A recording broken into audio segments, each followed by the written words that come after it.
uh, Francis Leo Marcos, ano po, FLN Mayaman Challenge. Yung Francis Leo Marcos, magbigay po siya 250 sacks of rice sa lahat ng tumulong at tumulong. Maraming salamat sa inyo. Ito isang tao na nag-spark sa akin. Abang na ko tinitingnan ko yun sa Facebook. Ano nangyayari sa paligid. Si Francis Leo Marcos. Francis, hindi kita kilala. But you're doing a great job para sa bansa natin. Kahit na naman sabihin nila sa'yo, saludo ako sa'yo. Keep it up. Mabuhay ka. Sana marami pang tumulad sa'yo, Marco. God bless you sa mga kababayan. Maraming salamat po, mabuhay po kayo. FNM, maraming salamat dahil dumating na po sa lungsod ng Bacoor sa lalawigan ng Cavite ang pinadala ninyong 5 tonelada ng kalabasa. Maraming salamat. Francis Leo Marcos, saludo kami sa iyo. Dalawang saludo. Maraming salamat. 5 tonelada ng kalabasa.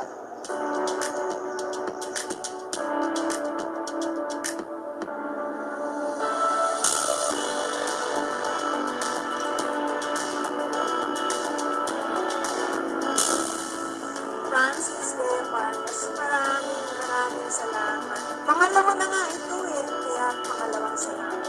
Mabuhay ka!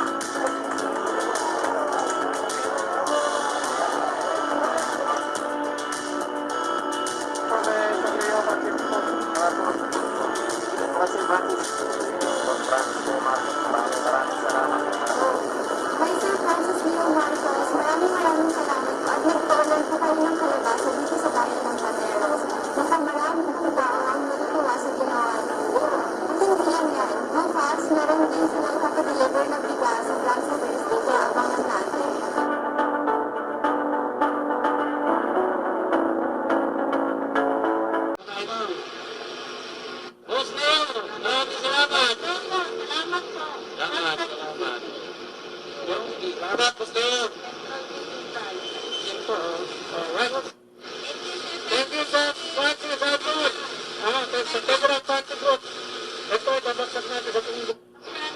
Maraming salamat po sa inyong biyayang sinamahagi para sa isamahagi po sa mga kabarangay ko po, sa barangay Lawang ni Buhay, Bulacan.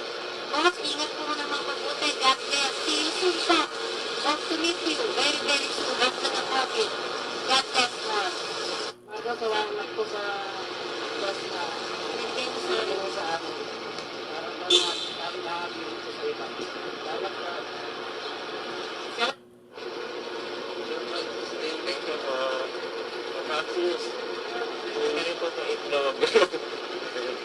Sir Francis, thank you po. Hindi po yung taga-tigang Laguna, pati po yung lubos na nagpapasalamat kay Sir Francis Leo Marcos sa kanya po inihandog sa aming mga bigas. Maraming po salamat sa inyo. Leo Marcos, maraming salamat po sa bigas na binigay nyo sa ibang kaban sa barangay Tatalon. Maraming salamat po. Kami po nagkapuntingo pa, nagpapasalamat po kay Sir Francis Leo Marcos na nabigyan kami ng 26 na bigas para pamahagi po namin sa mga kasama namin na walang-wala. Maraming salamat po. Francis, maraming salamat po sa tulong niyo po. Malaking bagay po ito sa amin. God bless you po and ingat ka po. We'll always pray for you. Thank you po. Boss Francis Marcos, maraming salamat sa inyong ayuda sa aming lugar. Alam po natin sa inyong damdamin at marami po gusto matulungan. Ngunit ginagawa po ninyo, pinaghahati-hati po ninyo para kung sa ganun po ay lahat ay makatikin po. Kaya naman po napakalaking pribilehiyo ang ating lugar at nakatikin po ng ayuda. Naway, sa po kaming lahat ay mabigyan po ng inyong magandang layunin na mabigyan po, mabigyan pang iba. Maraming salamat, Boss Francis Leo Marcos. Yan po ang ating mga kasama na mga street sweeper, mga nagme-maintain sa kalinisan ng Tugigraw, mga basurero at sweeper. Masalamat tayo. Hindi sila street sweeper ito. Ang pangalan nila, Solid Waste Environment and maganda. Very sweet. Ha? Kasama ka, Sir Mayor, very sweet. Sweet ang may ito. Salamat tayo. Thank you very much, Sir Mayor. Mabuhay ka. Mabuhay ka, kaibigan. Sa naman City, we're so lucky si FNM magbibigay na naman ng kalabasa. Aside from the diapers and meal, nagpapasalamat naman tayo sa kanya. Blessing para sa ating city, si Mr. FLM. So, kita nyo naman, ito yung kinuha ng promises ni FLM. Okay, napanggitin ko na siya. Huwag ko naman magsiwan eh. Ito yung total of 900 kilos. So, nauna na kung 300. May 300 ulit ngayon. So, maraming magiging masayang tiyan. Nakakain ng fresh tilapia. Galing po sa amin. So, yun. I-re-repack na namin to. At iikot na namin ngayon. Isang sinabi niya, dodoble niya yung binanggit kong 20. Naging 40. Ayun na, nandito na ako para sulit. Balik 60 na. 60 sa price. Basta po ako, saludo po ako sa kanya sa pagtulong po talaga sa kapwa. Nakita ko po kung sobrang dami na po niyang natulungan. Ito na, yun ang problema tayo ng pasunod ng mga ayuda natin until May 15 para sa Sampaloc. Ito na kasagutan. Suporta ako dyan. Hindi lang bigas, may gulay pa. Mga kaibigan, si Sir Francis Leo Marcos, ang tanging isang optical mission na pinamimigay niya, mga salamin galing sa Chanel, yung authentic naka-genuine. Chanel, Dior, Ray-Ban, Gucci, sabi ko pong. Ngayon ako nakita na po optical mission ng mga brand names. Maraming salamat sa iyo, aking good friend, Francis Leo Marcos. Yan ang pumasok sa akin puso. Tulong na ngayong panahon ng pandemya. Alam niyo po, humanga ako sa kanya kasi nakita ko siya na tumutulong siya pero napakayaman niya. Wala naman akong nakita sa kanya kundi kabutihan na kanyang mga ginagawa. Pagtulong sa kapwa at pamimigay ng bigas. Ang sinusuportahan po namin ay ang kanyang mabuting ginagawa para sa ating kapwa Pilipino. Wala po kaming pakialam kahit anong pangalan ang gamitin niya. Wala po kaming pakialam kahit ang pangalan niya ay Jegong Mandarambon, Jegong Pusakal. Ang tinitingnan po namin dito ay ang kanyang ginagawa para sa ating mga kababayan. Wala kaming pakialam kahit po mayabang siya. At kaya Helen, maraming salamat sa lahat ng tulong na ginawa mo para sa ating mga kababayan. Ito po aking pangako na willing po akong ibigay kung ano man yung meron tayo sa ating mga naghihirap na mamamayan. Yan po ay tutuparin ko ng buong puso at buong pagmamalaki at buong kayabangan natin gagawin. Yan po. Kung yung kayabangan ko ang naging daan para gisingin ang mga natutulog na diwa ng ating mga bagong bayani, ay yan po ay pinagpapasalamat ko. Kung ako po ay ipe-persecute pagdating ng araw dito sa aking pagtulong, so wala akong problema. At least nagkaroon ako ng kasaysayan ng aking buhay. Ang kasaysayan na iuukit sa puso ng mamamayang Pilipino na katulungan natin ngayong epidemya. Wala akong tayong ibang hangarin. Hindi ko natin hangarin makasakit ng kung sino man. Sila ko yung nananakit sa akin. Yun ho yun. Ako, hindi ko sila sinasaktan. Sila ko yung nananakit. Yun ho yun. Dumating na yung pagkakataon na parang pag-isip ko, ito ba yung kasaysayan ko? So, ibibigay ko na. Wala akong problema. Naturaan niyo ako sa hindi ako kikibok, hindi ako magre-react, hindi ako magre-rebata. Basta gawin mo lang. Yan ang hirap sa atin eh. Alam niyo yan, di ba? You are not part of the solution and yet you are a founder of the destruction. Di ba? Tisoy, Barrera TV, idol, salute sa'yo. Tubong mahal ka, di matitinag. Oo! Hindi nila kaya yan. Basta pagtulong.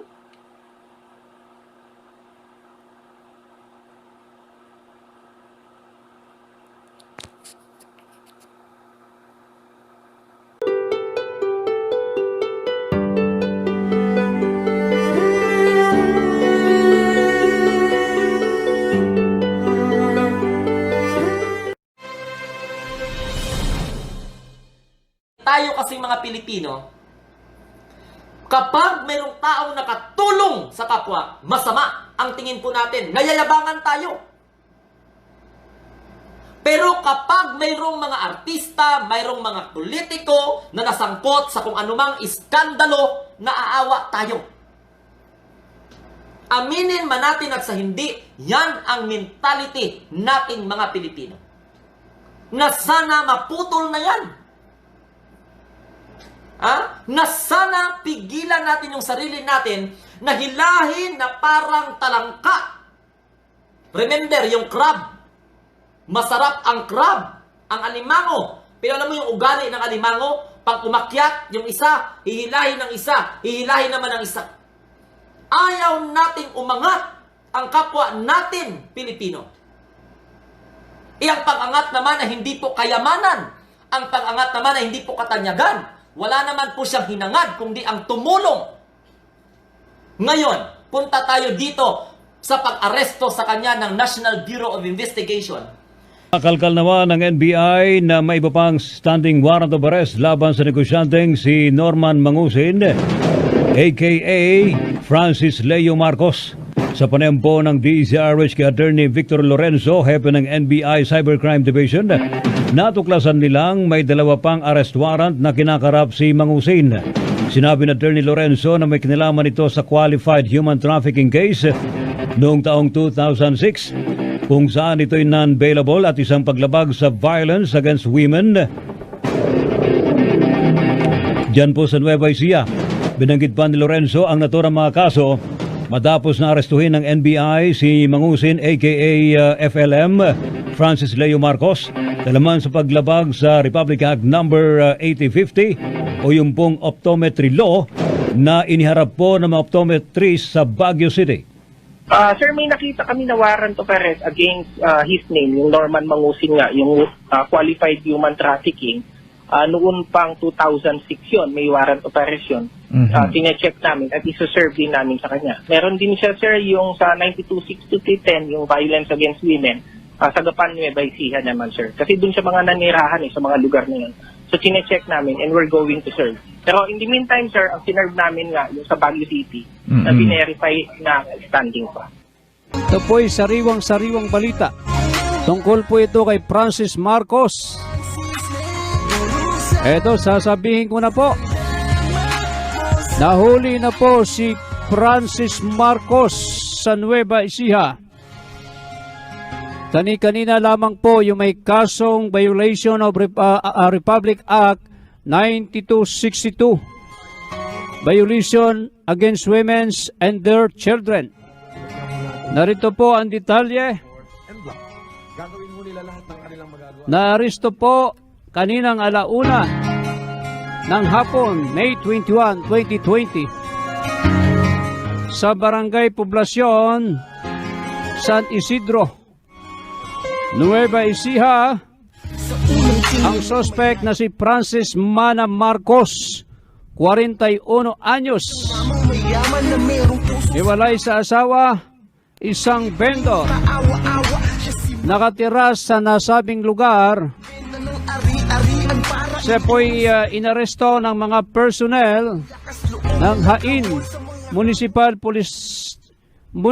Police Station na nagsagawa ng manhunt operation laban kay Francis Marcos na nagresulta ng kanyang pagkakaaresto sa pamamagitan ng warrant of arrest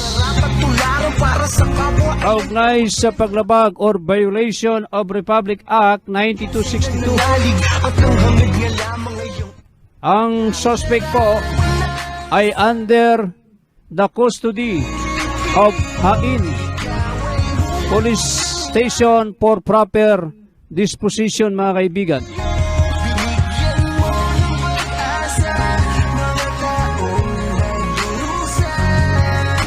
Yan po yung ating sariwang balita na yung sinasabing kaso ni Francis Leo Marcos na paglabag sa 9262, which is violation of yung 9262, violations of women and their children. ay hindi po si FLM ang suspect doon sapagkat meron pala Francis Marcos na taga Nueva Ecija, isang vendor. Medyo nagkamali po ng pagbintang o pag-akusa kay Francis Leo Marcos doon sa kasong violation of 9262, Violence Against Women and Their Children. Meron ho palang Francis Marcos na isang vendor sa Nueva Ecija.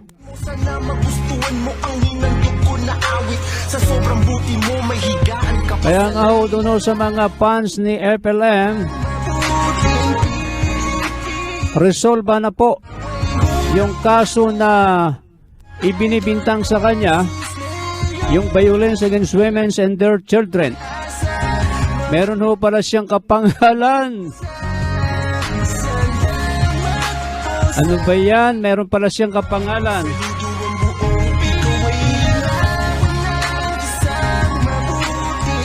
Hindi akala po natin sabi ko nga doon sa aking balita ay sinasabi ko na sinasabi ni FLM na hindi po siya pumupunta ng Nueva Ecija. Kaya paano siya magkakaroon ng kasong paglabag sa karapatan pambabae, yung violations of women's and their children, no? Kaya nga ho, magandang balita po itong ating hinatid sa inyo sapagkat hindi pala siya yun. At tayo naniniwala na hindi talaga siya dahil hindi nga siya pumupunta ng Nueva Ecija. Meron palang isang Francis Marcos. At yan ang sinasabi ni FLM na hindi naman patented ang apelyidong Marcos. Ayan o ngayon kung Marcos siya, kung Francis Leo Marcos siya, ay yan o binigay sa kanya ng kanyang nanay. Yan o magandang balita. Mamaya bibigyan ko pa kayo ng update. Paugnay pa rin dyan kay FLM. Kung nasaan na po siya ngayon, abangan niyo po. Nakita ko naman ninyo mga kababayan ko sa panahong ito, lalo na sa umpisa pa lang nagsabi na ako ng prangkahan na wag ninyong haluan ng kalukuhang mga programa nito sa COVID kasi kailangan ito at marami talaga ang nangangailangan ng tulong. At sinabi ko sa inyo, hindi ko kayo papatawarin pag nagkamali kayo dito. So the law is the law is the law. A rule is a rule is a rule. And when you begin to mess up with the law, talagang ginagarantiya ko sa inyo na makukulong talaga kayo. I will see to it that you go to prison for your, anong tawag nito, kalokohan ninyo. Ayaw ko magmura ng tao. It's not the time, but you know, isa sa inyo yan, ginawa ninyo.